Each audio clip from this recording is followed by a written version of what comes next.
விழுந்து விழுந்து கஷ்டப்பட்டு கிராக் பண்ண ஏதாவது சாங் இருக்கா? தாய் தின்ற மண்ணே. நான் ரொம்ப கஷ்டப்பட்டு கிராக் பண்ண சாங் தாய் தின்ற மண்ணே தான். இல்லை, டிஸ்கிரிப்ஷனே அது ரொம்ப காம்ப்ளிகேட்டடான டிஸ்கிரிப்ஷன்.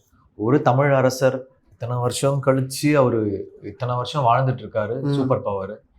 ஒரு பொண்ணு வந்து அவரை செடியூஸ் பண்ணுறாங்க. அவங்க வேற அரண்மனையிலேருந்து வராங்க.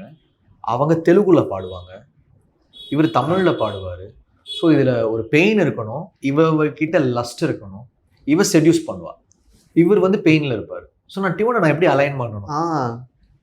ஸோ அவள் வந்து அந்த சான்ஸ் வந்து சின்ன மஞ்சி பங்காரு அது அந்த இது ஸோ நித்யஸ்ரீ மேம் ரெக்கார்ட் பண்ணோம். அதில் அவங்க நிறைய இன்புட்ஸ் கொடுத்தாங்க. ஸோ கிளாசிக்கல்லேருந்து எடுத்தோம், தியாகராஜர் கிட்ட இருந்து நிறைய ரெஃபரன்சஸ் எடுத்தோம், கீர்த்தனைகள்லேருந்து எடுத்தோம். அவங்க வந்து பயங்கரமாக எல்லா கீர்த்தனையும் பாடுவாங்க. So it was so nice to record Nithyasri ma'am.